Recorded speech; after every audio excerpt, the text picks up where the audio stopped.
Rabbi Manis Friedman, YouTube's favorite rabbi and certainly mine.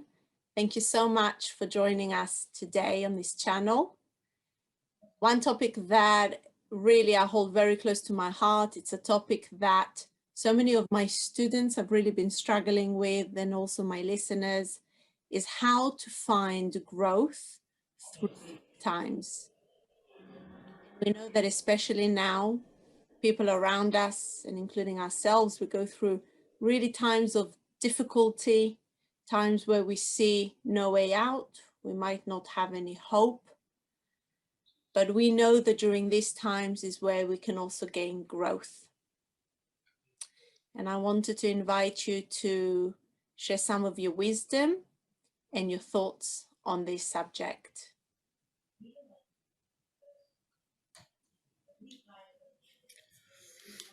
It's not just your students. It's everybody. And not just students, even children. Children are feeling their parents' despair, plus their own. So we have been, as a Jewish people, we have been through this so many times. Life is so difficult. Nobody knows what to do. How are we going to survive? And we survived. Maybe others didn't, but we did. So here we go again. Another crisis, another difficult time, another age of challenges, and okay, we'll do it again. We'll survive. But this time, we're not going so passively. Why?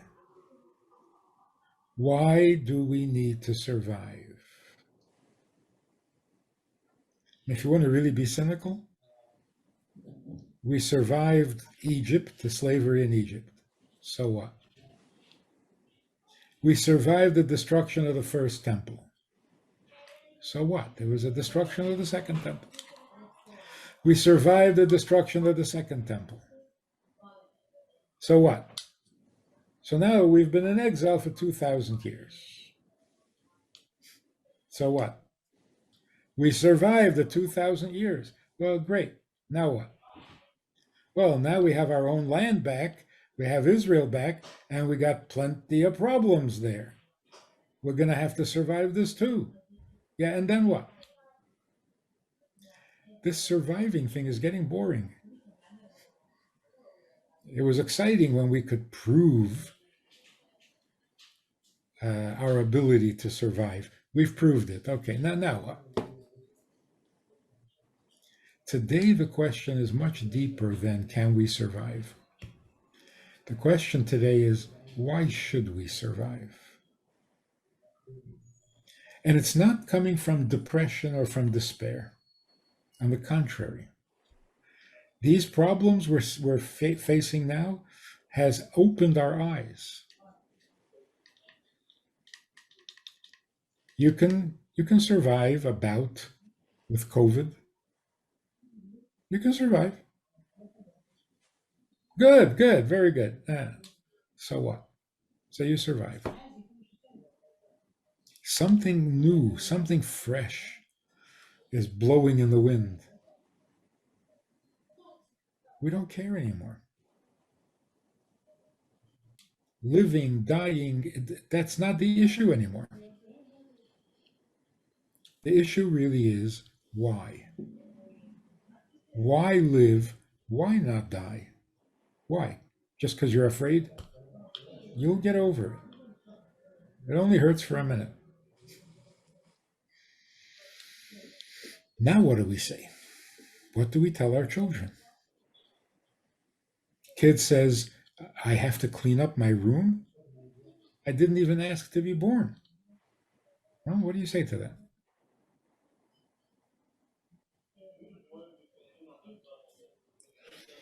The only correct answer, the only thing parents can say that makes any sense at all is, I didn't ask to be born either.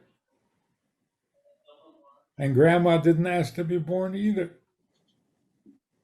So who are we blaming?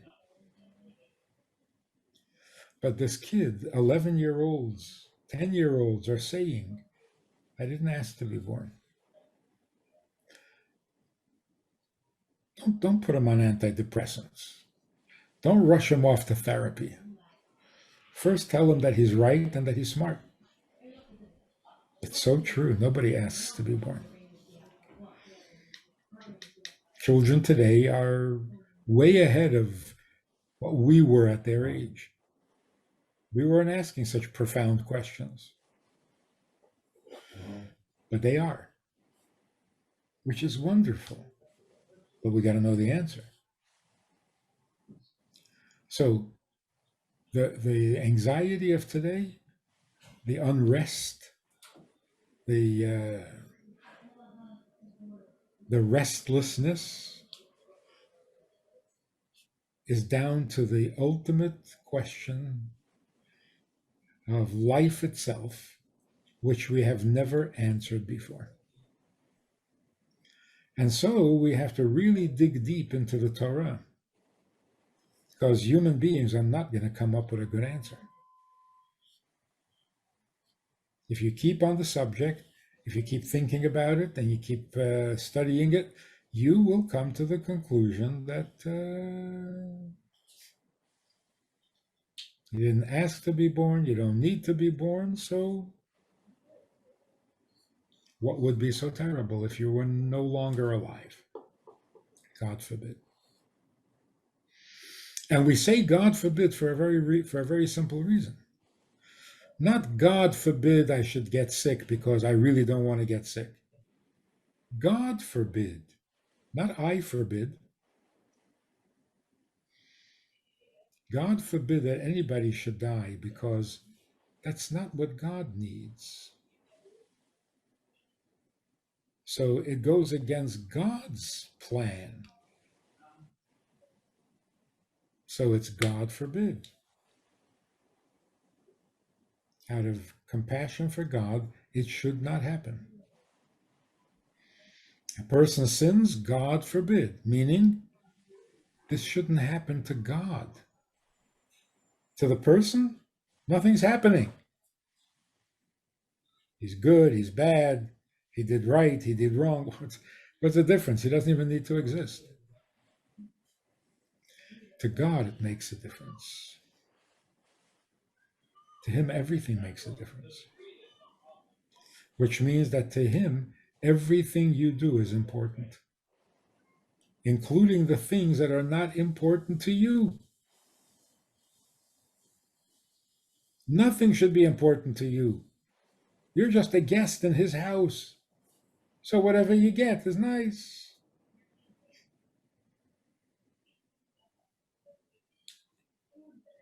Let's put it in dramatic terms. A person who gets angry is playing God.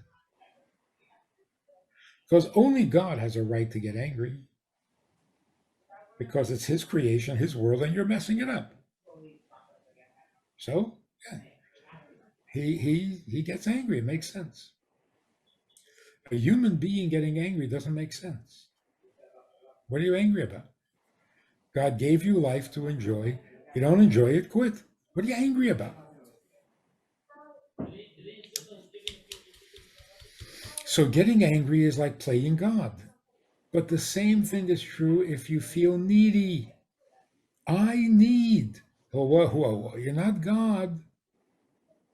Only God can need. Only a creator can need. But since you didn't exist once, so you certainly had no needs then God gives you life and all of a sudden you're the needy one? That's avodah zarah. You're worshiping a false god, because needs are appropriate only for a creator. Anger is appropriate only for a creator. So, in simple language, The anxiety that everybody is feeling today comes from, as you described it, aimlessness. And there's a famous Yiddish expression, a truism, a little piece of wisdom. If a person loses money, they haven't really lost anything. It's not a loss. Money is fluid. It flows. It flows into your house, it flows out of your house, into your pocket, out of your pocket. It's the nature of money. Money is fluid. So you didn't lose anything. You're in that cycle. You make some money, you lose some money. It's not a loss. If you lose, if you lose your health, you have lost something. That's a real loss because that limits your creative abilities, your bottom line results. It sets you back. But if you lose your direction, then you have lost everything. So if you lose money, you haven't lost anything. If you lose your health, you have lost something. If you lose your direction, you have lost everything. Because without a direction, nothing works. Without a direction, you become anxious. Because if you want to be good, how are you supposed to know? Have you improved in this past year or gotten worse? How are you supposed to know? If you don't know what your destination is, how do you know whether you've gotten closer or further? And that unknowing, that aimlessness is devastating to a human being.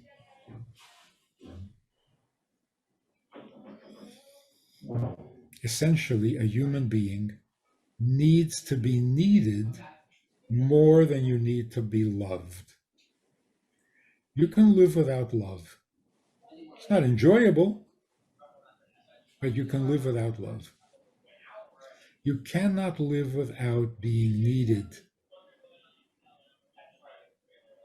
If you don't feel necessary, you cannot stand hanging around. That's the suicidal impulse. This woman once said to me, I'm going to kill myself. I've had it. Everything is so meaningless. Nothing means anything. It's empty. She went on and on. I said, really? It's so empty. It's so meaningless.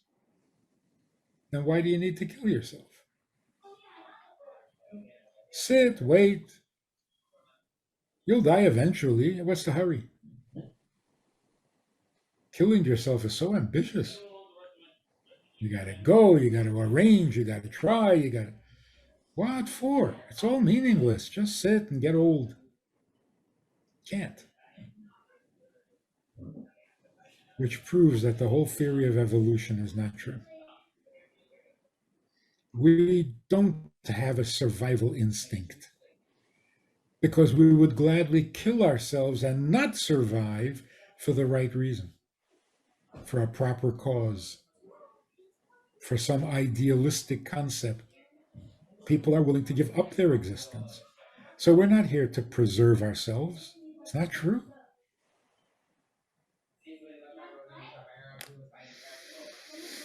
We need to be needed. Parents say to their children, you're so cute, we love you, you're the darling, you're the dearest, you're the... Wrong message. All you're doing is creating a narcissist. Tell your child how needed, how necessary the child is. I couldn't be without you. I certainly couldn't be a father without my child. My child makes me into a father. Do I love you? And right now you're getting on my nerves. But even when you get on my nerves and I don't love you, I need you. So I recently saw this really enlightening thing. Just a word. The previous Rebbe is writing to his daughter back in Russia. Oh, I think the Rebbe was in Israel. And he's writing to his daughter back in Russia. And he's complaining that he hasn't received a letter from her in 3 days. That's a complaint. And he says, among other things, he says a child must know that the child is the father's or the parent's nechama. What? Not love, not pleasure, nechama, consolation. For what?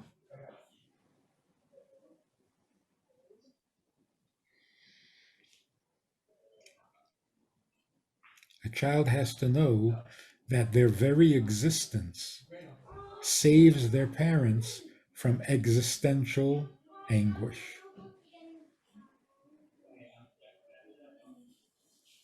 What have I accomplished in life? Who needs me? Why am I necessary? What difference would it make if I wasn't here? Well, first of all, if you weren't here, you wouldn't have this daughter. And now that you have this daughter, she needs you. What are you going to get from it? What do you need? You don't need anything except to be needed. So if a parent would say to a child, we don't need you, but we love you, child would rebel. And for good reason. A pet is not needed, but loved. Nobody needs a pet rabbit or a gerbil. But they're cute and they're warm and they're fluffy. Everybody loves it. Do I need a pet? I don't need a pet. So to say to a human being, nobody needs you, but we all love you. No. The human soul cannot tolerate that. I'm here to be your entertainment? No. I'm not a gerbil. I would much rather be needed and not loved than loved but not needed. That's a human being. So there is hope.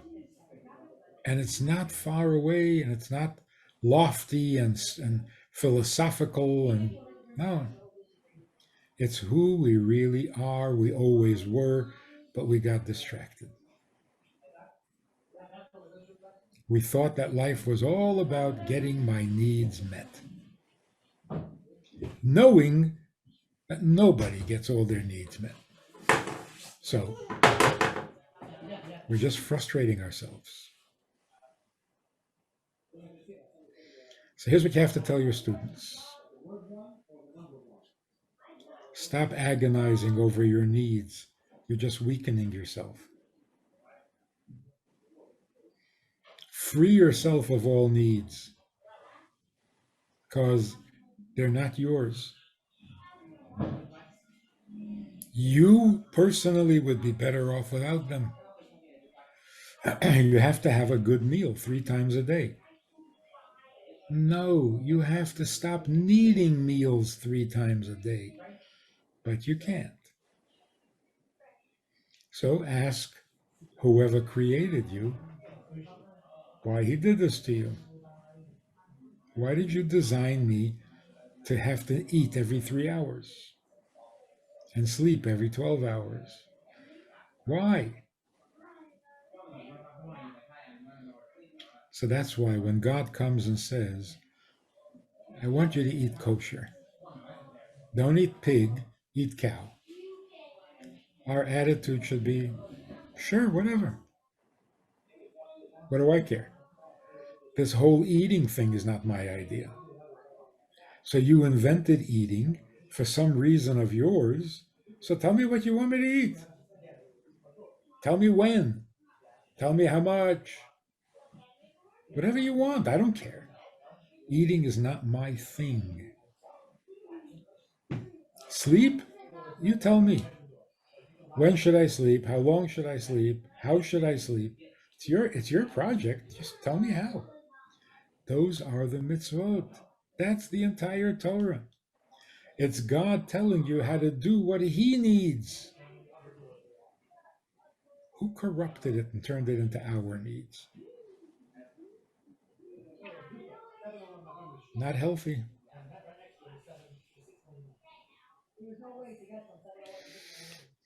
People who try this even a little bit, their life changes. Anxiety is gone. They wake up with a purpose. They don't dread the morning. That's how you live.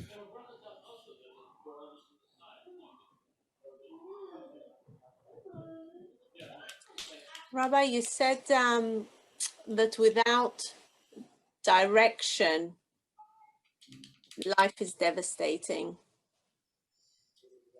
And it's true that we're all striving for direction, for purpose.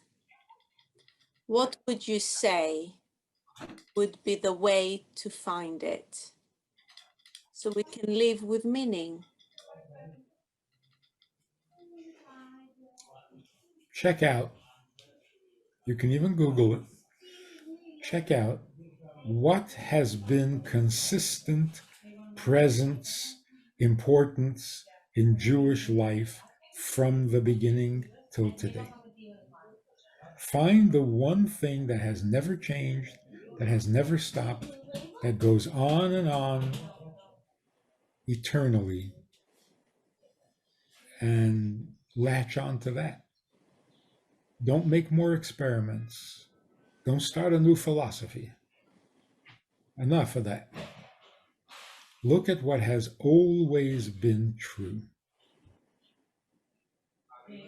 And if you do that, you will find there's only one thing, and that is our commitment to serving God, serving a greater purpose than my imagination can handle. When you attach yourself to something permanent, you gain a little permanence. When you're devoted to something really noble, you become a little noble.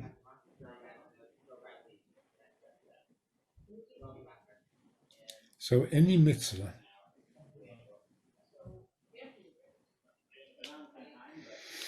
not heroics. We don't need heroics because our grandparents were the heroes. They kept mitzvot and they stayed Jewish when it was almost impossible to do it. Today we don't need heroics. Little girls should light Shabbos candles from the time they're 3 years old. Your grandmother didn't do it? Of course not. She couldn't afford the candle. But today we can. So a man puts on tefillin, a couple keep a kosher kitchen, you have a job, a career, you don't work on Shabbat. That's powerful. It makes us a light to the nations.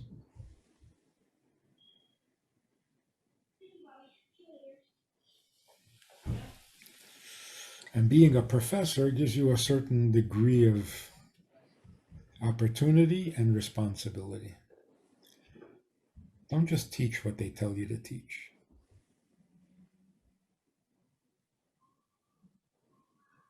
Teach what the students really need to hear.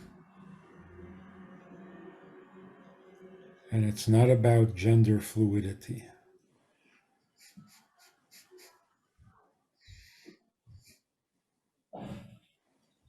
That's just the fallout, the damage from not knowing anything for sure, for not knowing that there's a plan, for not knowing what the plan is. When you're without a plan and without a direction, male can be female. And I mean, everything is.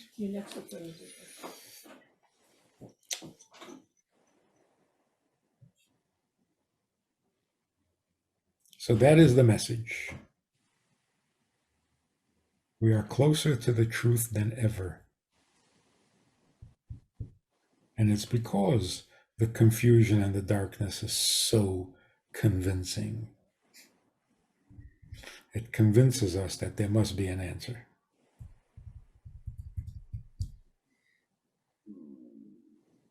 Torah has always been the answer. We just weren't asking the right questions.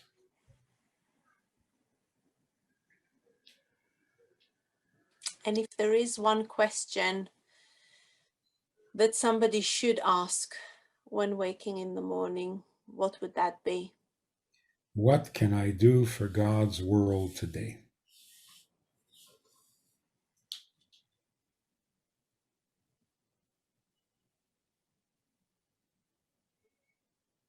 Every mitzvah is an opportunity, but also any word of encouragement that you can share with another person, which could make a difference between life and death. I mean, today, people are on the verge, consciously, unconsciously, whatever. One kind word and everything changes.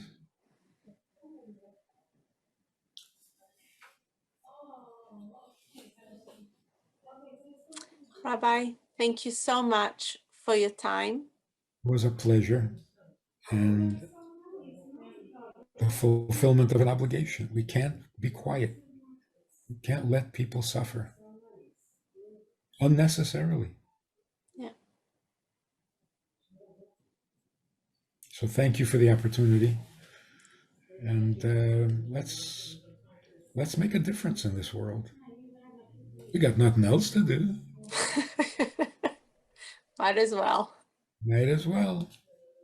And if you guys have any questions for myself or Rabbi Manis Friedman, feel free to leave your comments in the comment section below. I will also leave the rabbi's social channels in the description box so you can go follow and be inspired. And as always, guys, thank you so much for joining us on this channel, and I look forward to seeing you all next time.